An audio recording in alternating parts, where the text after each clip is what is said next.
Okay, so we're going to get started on exercise 230. That means as of today, we've done 30 days of class. If you take a minute and think about what you started with in the first exercise, that little cube with the slanting side to it, you've come a long way, all of you. So you should congratulate yourself. I would say as a whole, your models to me look like the most sophisticated bunch that I've had. Which is a good sign. That means things are progressing the way that I want them to. So I'm quite happy.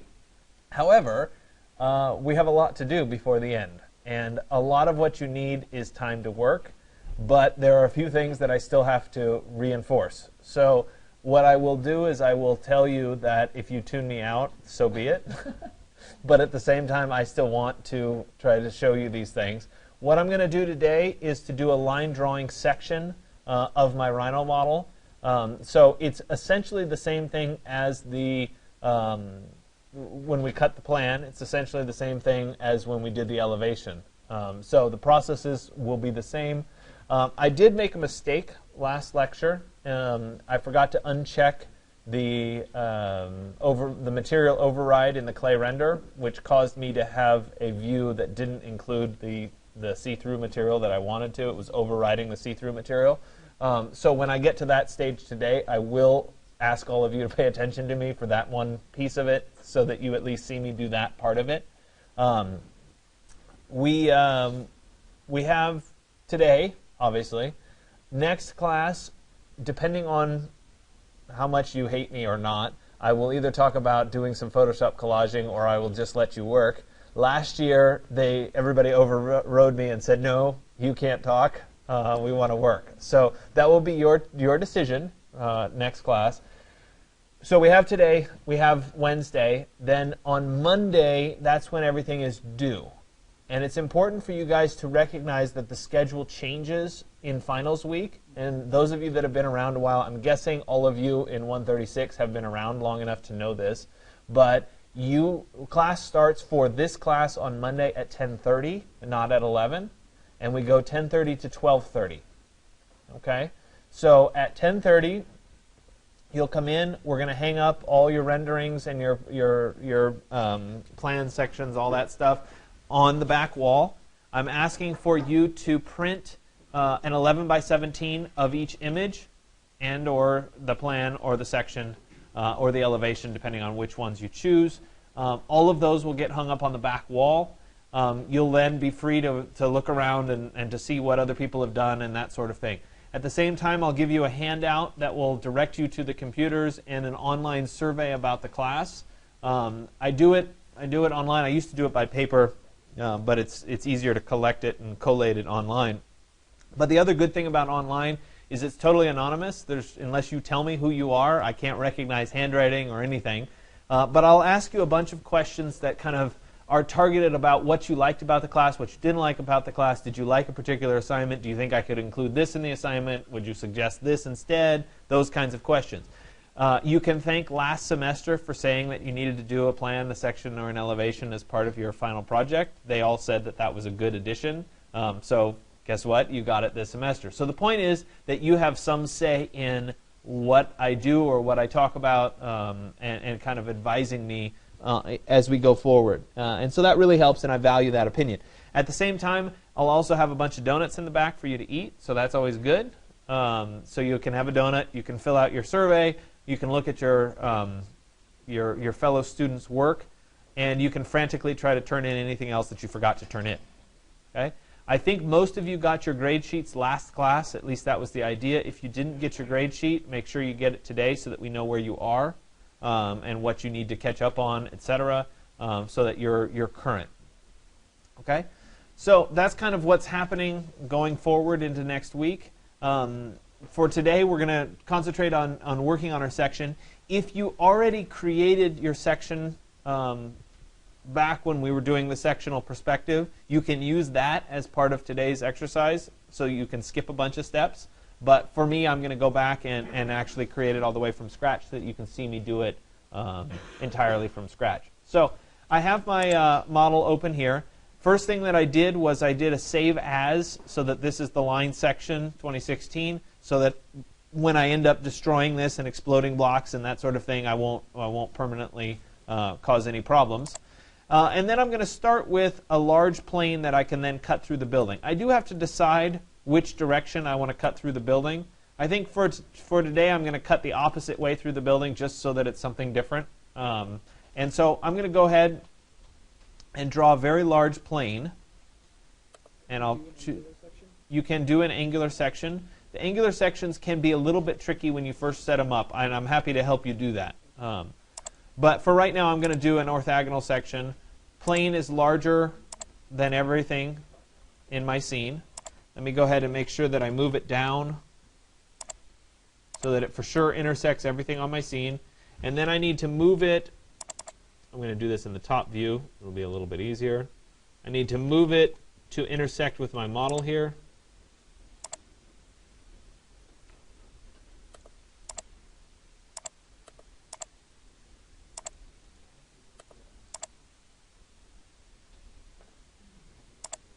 And then I have to decide where that I actually want to cut through my particular building. I think I'm going to cut through. Let's not cut through the couches. Cut through right about there or so. Okay, so I've picked that as my place to cut through. We'll be looking through my particular building at that point.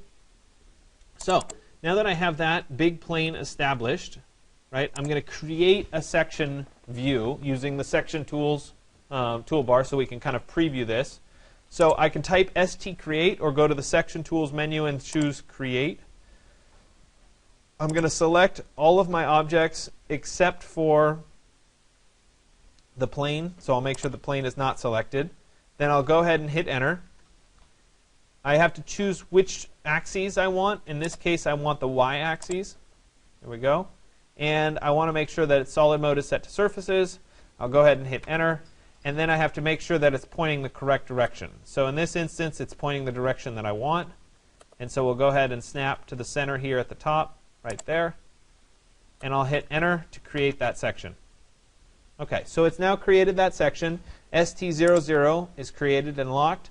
I'm going to go ahead and create a couple sublayers. So we'll call, oops, let me do a regular layer here. We'll call this section 00. And as a sublayer of section 00, I'm going to do a plane. And I'll change that object. And I'm going to move the cThru onto the section 00 layer as well. Gives me some flexibility in being able to turn on and turn off various pieces. So there, for example. OK, so let's go ahead and view the section so that we can see what we are looking at. So I'm going to view sections, or I can go up to the section tools and choose view right there. And I'm going to choose cThru as my section, and I want to see it in the interior room 1 view. So I'm going to type interior room 1 as my view, and now I see it. I'm going to go ahead and turn that plane off, and let's look at my block here. Let me zoom selected, and there it is. That's what I've cut through, and that's what we're now looking at. Okay? It looks like I caught just a little bit of that couch. Okay? So such is life. Okay, so now that I'm here, I'm going to go ahead and fill in some of the pieces. So I'm going to add to my section 00 another sublayer, and we'll call this SEC00 fill. Let's make that active, and I'm going to fill in the pieces that didn't already get filled in. So I'll use my rectangular plane from 3 points to start to fill these in. So we'll do that. Come across here.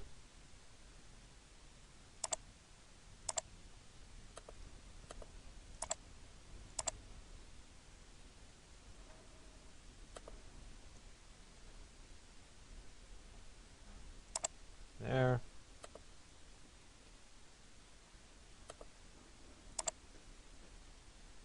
Oops.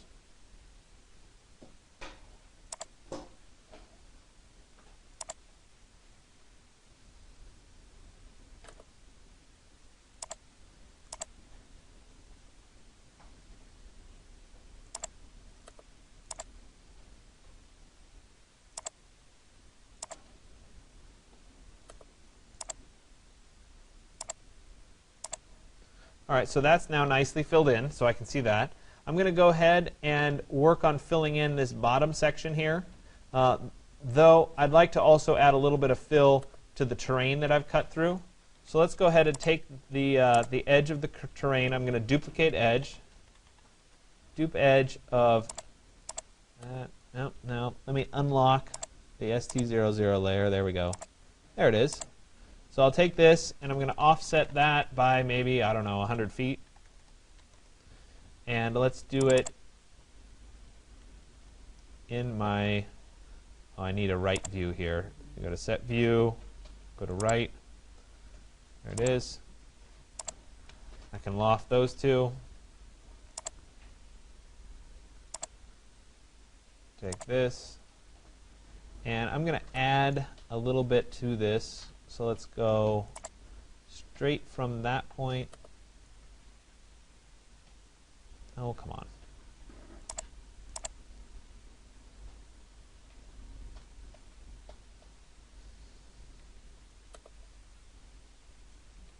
Could you do the edge of both sides of it and then get back your slope to the middle? Say that again? Could you do the edge on the right-hand side and the left-hand side and then use those to loft to get the actual, but I guess it wouldn't create... Essentially, what I'm going to do is I'm going to go through, create this edge here. Yeah. The problem is, the way I built that, Yeah. it may be faster. Yeah, let me just draw it.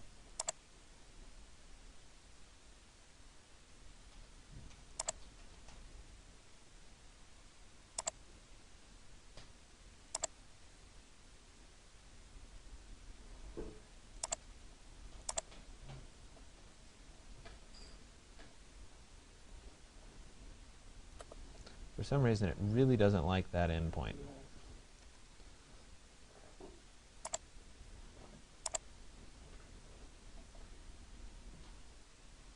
Huh. All right, well, we'll do it this way. Go ahead and take this. Sometimes things just don't work the way you want them to. So let me go ahead and take this and offset that by 100 feet. There we go. Let's loft this. I'll say OK.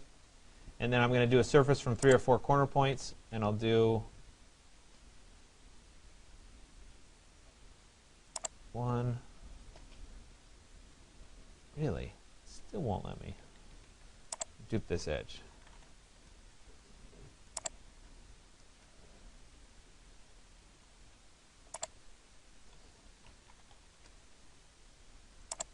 Take that. Take that one. Nope. There. There. Let me loft those two together. There we go. And then I still need that one little triangle to fill in. So we'll do a surface from 3 or 4 corner points.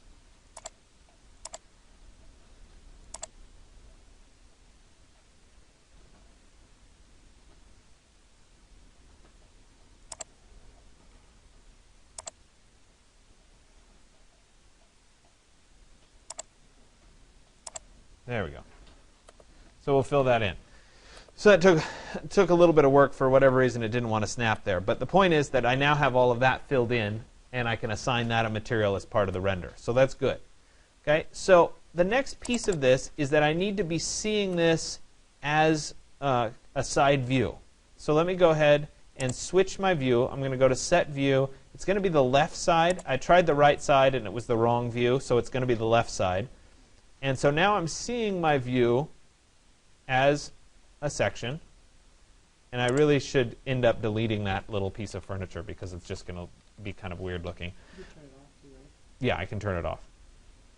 So now I have this. I'm going to get the view the way I want it. We'll say something like this. Perfect. And I'm going to make sure that I save this view. So let me go to Set View, Named Views. And I'm going to call this one Section 00.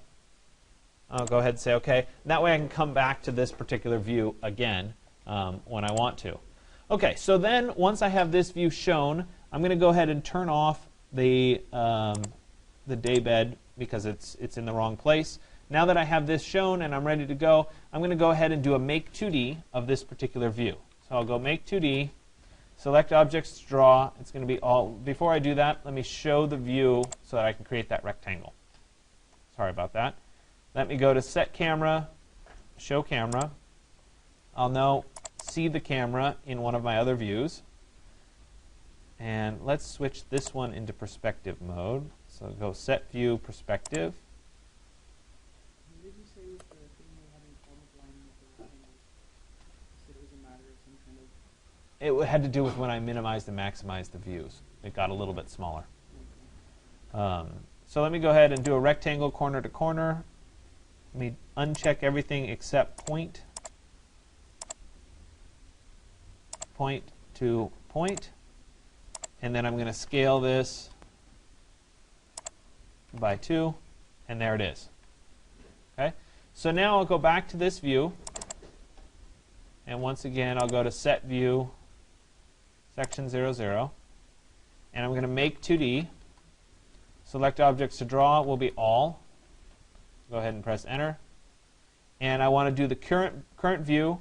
We're going to show the hidden lines. And I'm not going to maintain the source layers. We'll go ahead and say OK. And we'll let it chug for a while. Now remember, of course, this takes some time.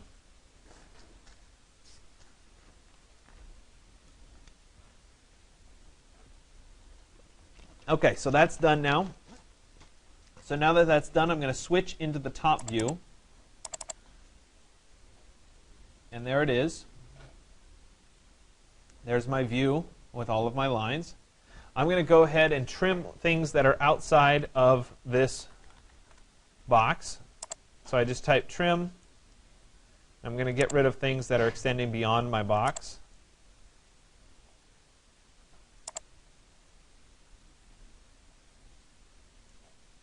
There we go. And then I'll go ahead and delete the stuff that's way out here, because I don't need any of that. So we'll go ahead and delete. We'll delete.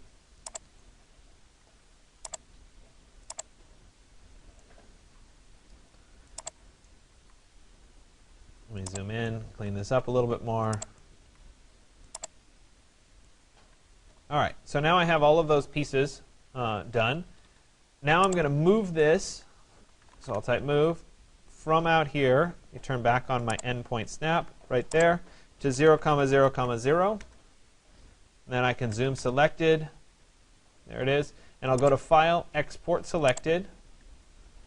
And I'm going to choose Illustrator. And let's put it into today's folder.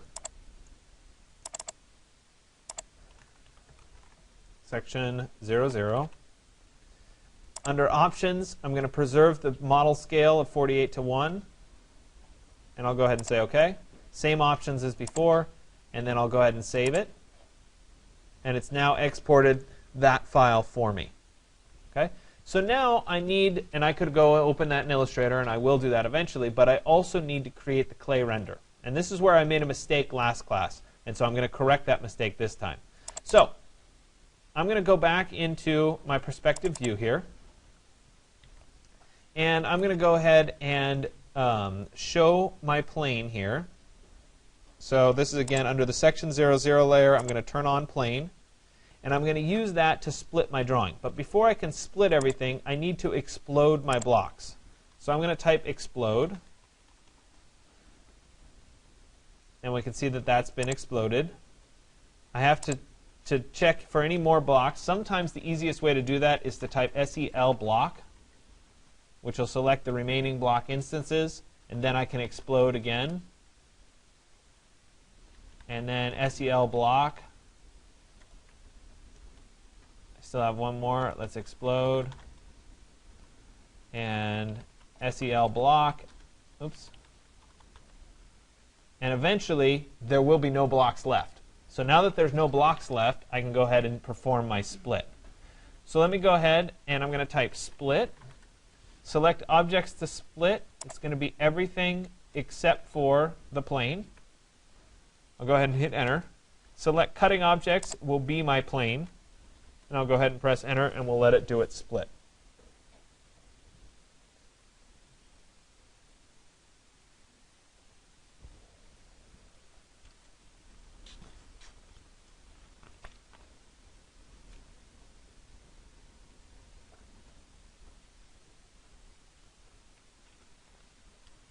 And again, this part of the process can take a while.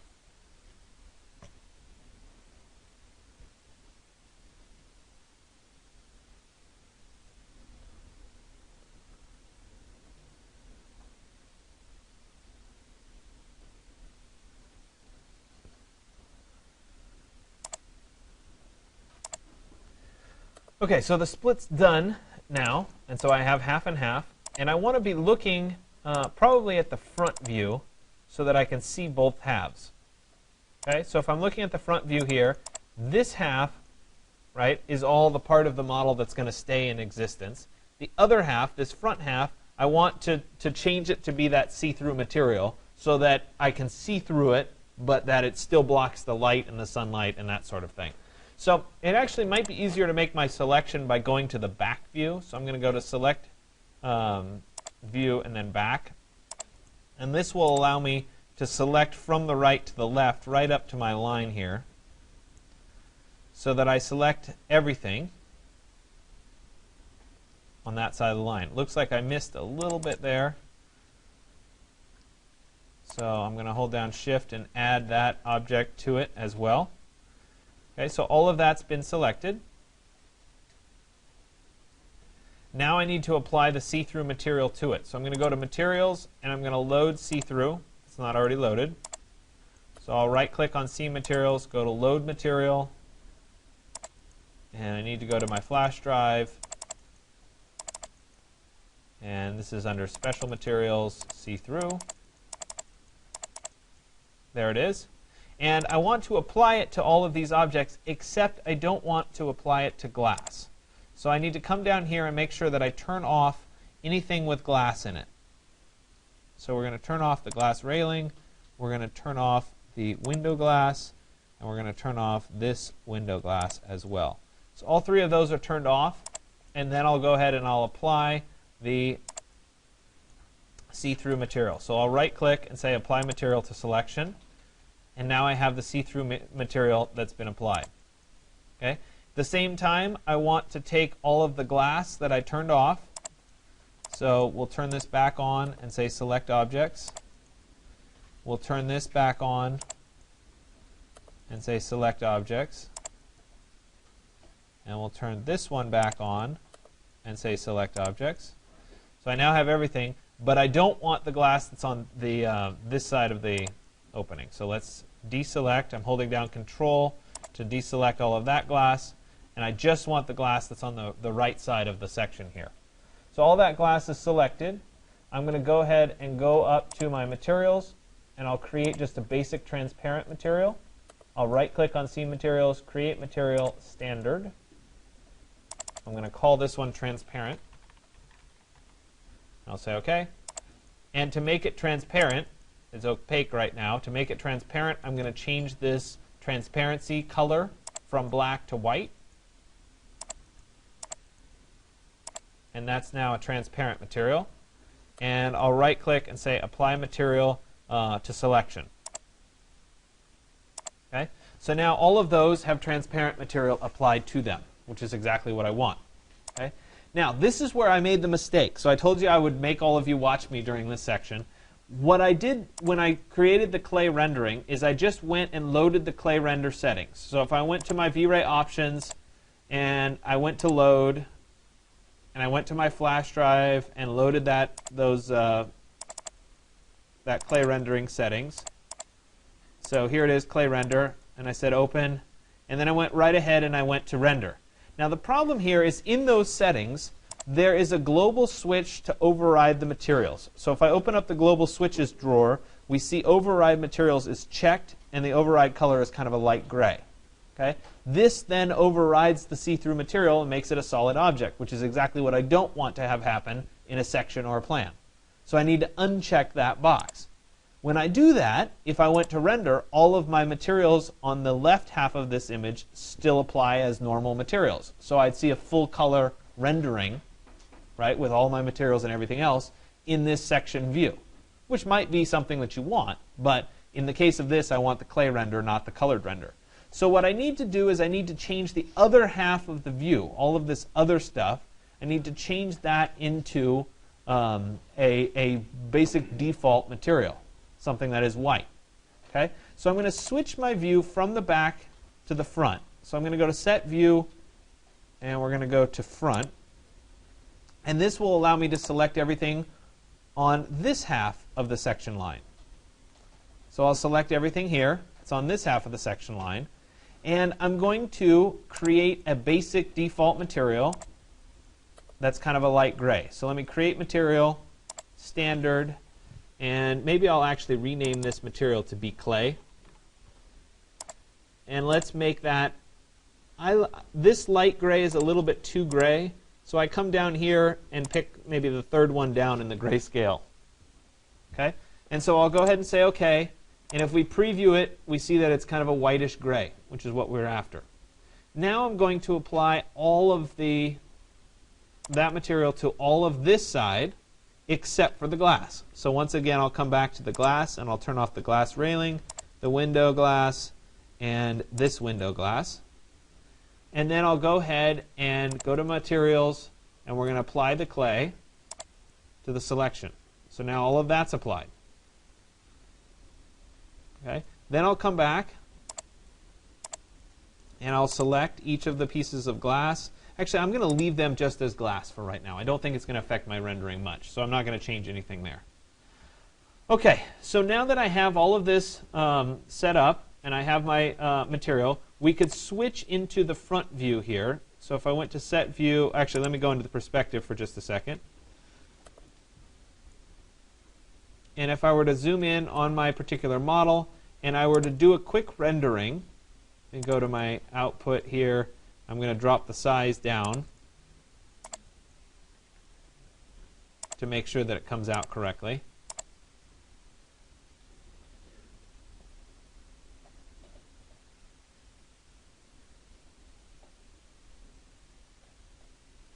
Good. That's what I was after, right? I was able to cut through the building. Obviously, it's very, very white at this point, but I wanted a confirmation that my cut actually worked and that we could see inside the building.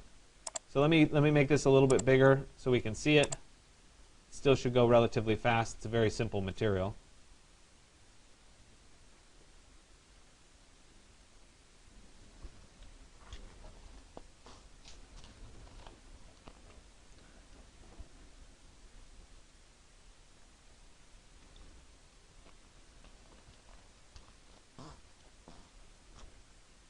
Of course, I spoke too soon.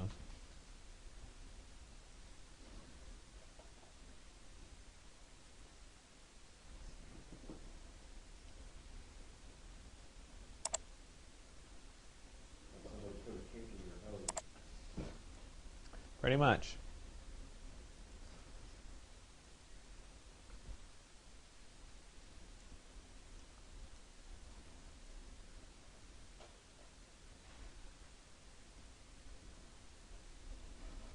Can you set that master computer to not allow network render? Because I don't know if anyone might be using the computer to render. You know what I mean? Oh, no. Other than I could close the spawner.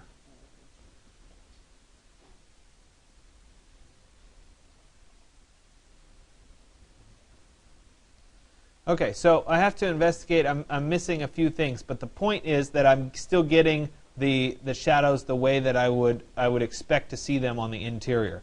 So let's go ahead and let me turn this off for a second. The problem is I have the plane on that I did. Right. Yeah. So I need to come in here into my and turn off that plane because that was causing some of the issues. So the plane's now off. And let me go ahead and switch into let me go to Set View, the Section 00 view. There it is. So this matches up with my scene. And then I'll go ahead and do the render again. So at this point, we'll let it go, and you'll be able to see this. And then I'll ultimately do a little bit higher quality rendering as the underlay here. But the reason on this old view, because I had that still filled with a plane, these are all the lights that are casting on that plane on the back side of in the see-through, in the part that I cut off. That's why I'm getting them.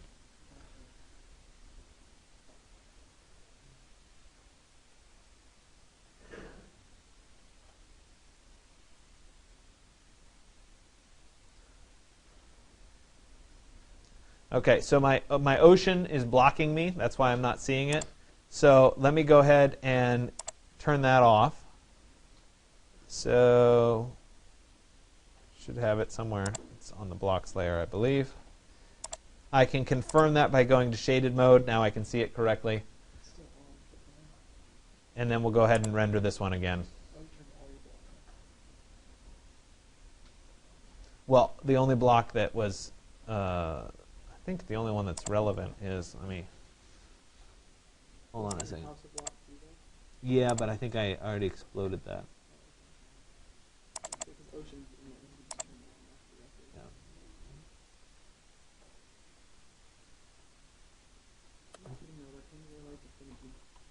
Mm-hmm.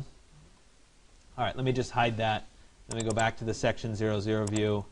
We go to set view, section 00, and let's try it again. There we go.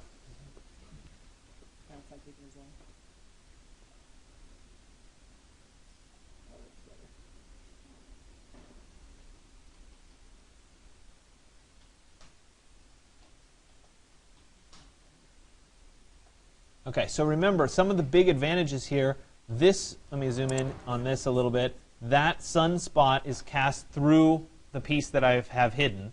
So we're still getting what the accurate representation is. Furthermore, all of the arcs of the light cones and stuff are being shown the way they should.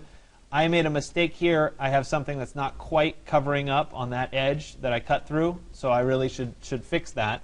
But the point is, at this point, I'm getting a good quality sectional rendering as if the whole building were there. I'm seeing what the light actually looks like inside the building. So this is a very good example of what I'm after. So let me go ahead, before I make the final render, I want to do a couple more things. I'd like to fix that little corner.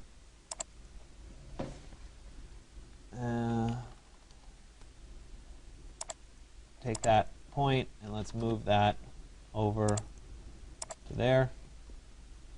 Good. Hopefully that'll cover that up. Let me go back to my section 00 view. There it is. Okay, so all of this is good. Let me go and output a little bit larger render. So let me go to V-Ray options, and let's go up a bit in size, and I'll go ahead and render this. Okay, while this is rendering, I'm going to go ahead and go to Illustrator and open up that line drawing. Oh, you know what? Before I do that, let me also adjust the shutter speed of the camera. It's at 100 right now. I'm going to do maybe 150. A little bit darker. And we'll let that one run. And then in Illustrator, I'll go ahead and go to File and Open. And I'm going to open up that section view that I created right there. And Control minus to zoom out a little bit. And again, I'm going to adjust the artboard using that tool right there, the artboard tool, to match up with my render.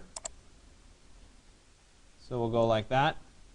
I can press Control 0 at this point to see everything.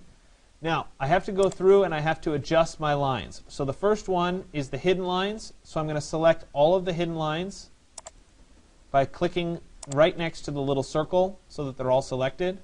I'm going to change the color of the hidden lines to be kind of a medium gray. I'm going to change the thickness of the hidden lines to be 0.5. Again, if you don't see all of this, you can show the options using this little flyout menu. And I'm going to make these a dashed line. We'll say maybe 2 point and 1 point, something like that. And so that you guys on the screen can see these a little bit better, I'm going to darken them up a bit. Okay, so there's the hidden lines in the background.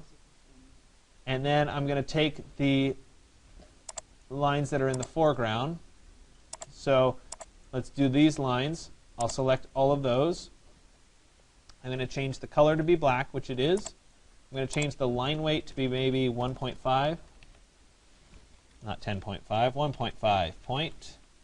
Okay, they're solid, and they're already black. Now if I click off, we can start to see that there's that general setup.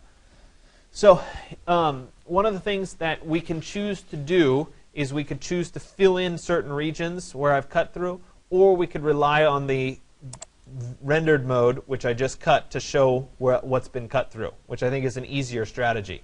So I have this. I'm going to go ahead and save all my channels. And we'll go into my flash drive into today's folder. Oops. There. And we're going to call this the section 00 spring of 2016. And I'll go ahead and click save. That saves all my channels. And then we're going to drop this file into that Illustrator file. So I'll come back to Illustrator. I'll go to File, Place. And I need this version. Let me zoom out a bit. And the hope is that this will line up correctly. If for some reason it doesn't line up correctly, chances are if you adjust so that the heights are accurate, even if the widths, yeah, that time it lined up correctly. Even if the widths are not, you'll be able to position it correctly. Okay, so there it is. Let me go ahead and Control 0 so we can kind of see it. Now I want to adjust what's in front of what a little bit. So let me go ahead and go into my hidden lines, or my layers here. I'm going to take the visible lines and put them on top of everything else. So they're up here at the top. I'm going to take my image and make sure it's on its own layer. I do that by dragging this box there. And I'm going to put that all the way at the bottom, like that. Okay, so changing the order of the layers makes a big difference. Okay, so now that the order of the layers is different, right, I essentially have a nice view that represents what's actually being shown. I have the hidden dotted lines for what's not being shown. This little piece is a little confusing, so I'd go in and I'd delete that, right, so that we're not seeing that. Likewise, I think I get rid of some of these extra pieces, like that, and like that, and maybe that piece. Right, so a little bit of editing can go a long way. We'll leave that piece in for right now. That goes away. Maybe that one goes away. Right? And we could take it a step further. We could get rid of some of these other lines. But since this isn't an Illustrator class, I'm not going to overly go through the post-processing in Illustrator. That's what 135 is for. But if you've taken 135 and you feel comfortable with it, by all means, do some post-processing. That line needs to go away. Some of these other hidden lines don't make too much of a difference at this point. Right? But now that I've done this, I have a very nice version, right, of a line section drawing. And so if we just take a moment and look at this as a drawing, this looks like a legitimate version of a line drawing. Right? You could put this as one of your sections. And the point is that it came entirely from my Rhino model. I didn't ever have to draw any AutoCAD plans or anything. I can just use it straight from it, just like I did with the elevation view or any of the other views. Okay? There is, of course, more control. If you want to, you could export all of these as individual layers, which is a pain to go through if you have a lot of layers, but you can control line weights of individuals and whatever. There's a reason that I chose not to do that. Right? This is a simple way of getting a decent result. But again, one of the really important things about this section, and I know I'm kind of sounding like a broken record in emphasizing this, but the major difference between using this method in Rhino and V-Ray versus like a SketchUp section is that the lighting conditions that are inside of this building are accurate. Right? It's as if the building is whole. These sunspots that are coming through the window are exactly tied to the sun that I have set up in V-Ray. So this is what the interior would look like in this particular lighting condition. Okay? The arcs are accurate, the spots coming through the windows are accurate, etc. Okay? I could also do this rendering in full color, and I could drop the line drawings over the top of the full color version. It's just a different style. I may, depending on how many questions you have, I may do that just so that you can see what it would look like in that context. Okay? But this is, again, very much about creating this sort of a line drawing. All right? I know it's a lot to take in. Remember that for the final, you need to do an elevation, a plan, and or a section. Pick two of those three. Okay? Chances are you've already done at least one of them. Maybe you've done two of them. Right? But this is what I'm looking for as part of that. So that would be printed on an 11 by 17, just like your renderings would be. I'm going to go into my office and I'm going to grab the books from previous years so that you can see what things people have turned in. Again, you're the first class that's doing the plans and the line drawings as part of it, so you won't see any of those, but you can at least see what people have done in terms of the elevations. Okay? And so from here on out, we'll try to do troubleshooting and problem solving when you guys have those kinds of issues. Okay? Any questions? No? All right.